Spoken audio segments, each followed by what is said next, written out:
இலக்குகள் இன்னும் பெரிதாக இருக்கிறது. நிறைய மக்கள் இணைச்சு செயல்படணும். ஒரு புதிய அரசியலை, அடிப்படை கட்டமைப்பை மாற்றக்கூடிய அரசியலை உருவாக்க வேண்டும் என்கின்ற ஒரு எண்ணத்தோடு இன்னைக்கு ரொம்ப பண்போடு சொல்லிவிட்டு அதே இயக்கத்திலிருந்து வெளியே வருகின்றேன். இது தமிழர் பண்புன்னு கூட வச்சுக்கலாம். வெளியே சென்றாலும் கூட மரியாதையோடு சொல்லிவிட்டு செல்வது நம்முடைய பண்பு என்பதுதான் எனக்கும் இலக்கணமாக இது இருந்திருக்கிறது. இன்றிலிருந்து நம்முடைய ஒரு புதிய பாதை, ஒரு புதிய இயக்கம், ஒரு புதிய பொலிட்டிக்கல் மூமெண்ட் அடிப்படையிலிருந்து ஒரு புதிய பரிமாணத்தோடு பார்வையோடு பார்க்கக்கூடிய ஒரு விதத்தில் தான் நம்முடைய மூமெண்ட்டை நம்ம ஆரம்பிக்கணும். நீங்கள் எல்லோரும் சேர்ந்து இணைஞ்சு அதை ஆரம்பிக்கணும் அப்படிங்கிறது என்னுடைய பெரிய ஆசைங்க. வணக்கம் தமிழ் மக்களே. அண்ணாமலை பிஜேபி விட்டு விலகி தமிழகத்தில் வந்து இப்பொழுது தனி கட்சி தொடங்கலாம் என்று அவர் பிளான் செய்து இருக்கின்றார். தற்காலிகமாக இயக்கமாகவே தொடர்ந்து இப்பொழுது ஒரு 6 மாதம் 1 வருஷத்துக்குள்ளே அவர் கண்டிப்பாக கட்சி தொடங்கி விடுவார். எதற்காக தற்காலிகமாக இப்பொழுது காத்திருக்கின்றார் தெரியுமா? பலரும் இவர் இயக்கத்தில் வந்து இணைவார்கள். பெரிய பெரிய புள்ளிகள் வந்து இணைவார்கள். இணைந்த பிறகு கொஞ்சம் சக்தி கூடிய பிறகு இவர் கட்சி சின்னத்தை இவர் முதலில் கண்டுபிடித்து அவர் கட்சிக்கு எல்லோரும் பிடித்த சின்னமாக இவர் அறிவிப்பார். அறிவித்த பிறகுதான் இவர் கட்சியவும் அறிவிப்பார் என்பது அவர் உறுதியாக இருக்கின்றார்.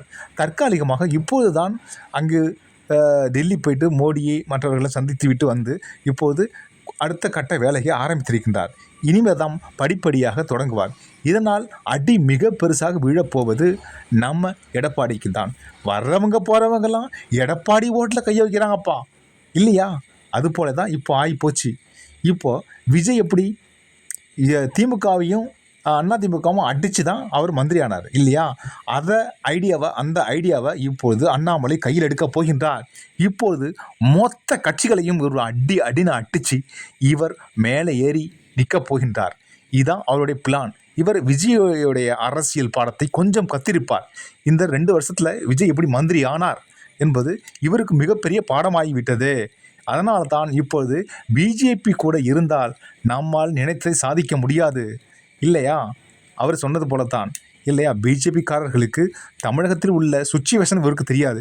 இங்கு தமிழ் ஜனங்களோடு எப்படி பேசணும், இவர்களோடு எப்படி நடந்து கொள்ளணும், இவர்களுக்கெல்லாம் இஷ்ட நஷ்டங்கள் என்னென்ன என்று அவர்களுக்கு தெரியவில்லை. அதனால் தான் அவர்களால் இங்கு வளர முடியவில்லை. அது தெரிந்து தான் அண்ணாமலை தனி கட்சி தொடங்கிவிட்டார். இவர் கண்டிப்பாக தமிழர்களுக்கு பிடித்தது போல் தான் நடந்து கொள்வார். குறிப்பாக தந்தை பெரியாரை இவர் எதிர்க்காமல் இருக்க வேண்டும். அவரை பற்றி பேசவில்லை என்றாலும் பேசாமல் இருந்தாலே போதும், கண்டிப்பாக இவருக்கு ஓட்டு விடும். காரணம், தமிழகத்திலே தந்தை பெரியாரை இல்லாத ஒரு கட்சி நடத்த முடியாது. இது தமிழ் மண். அது அண்ணாமலைக்கு தெளிவாகவே தெரிந்திருக்கும் இல்லையா? அதனால்தான் தமிழர்களுக்கு எது பிடிக்குமோ அதை இவர் கண்டிப்பாக கையில் எடுப்பார். அண்ணாமலை அரசியல் நன்றாகவே இவருக்கு தெரியும். எந்த கேள்வி கேட்டாலும் இவர் முகம் சுளிக்காமல் நன்றாகவே பேச்சு கொடுப்பார். எவ்வளோ நேரம் வேணுமாலும் சீமான் மாதிரி பேசக்கூடிய தன்மைப்பட்டவர், நல்ல திறமசாலி இல்லையா? இதுக்கு முன்னாடியே இவர் போலீஸ் ஆபீசராக இருந்திருக்கின்றார். அதனால் இவருக்கு எல்லா விதமான அரசியல் மந்திரங்களும் எல்லாமே இவருக்கு தெரியும். அண்ணாமலை புதிய கட்சி தொடங்கிவிட்டால் அதிமுகவுக்கு மட்டும் வீழப்போகும் அடி அல்ல, தாவேகாவுக்கும் வீழும் அடி. காரணம், இவருடைய கேள்விகளுக்கு பதில் சொல்ல முடியாது. பதில் அவர்கள் கரெக்டாக வைத்திருக்க வேண்டும். ஏன்னா இவர் சீமான் மாதிரி தான் இவரும். அதை புரிந்து கொள்ள வேண்டும் மக்களே. வீடியோ பிடிச்சா சப்ஸ்கிரைப் பண்ணுங்க தங்கங்கள்.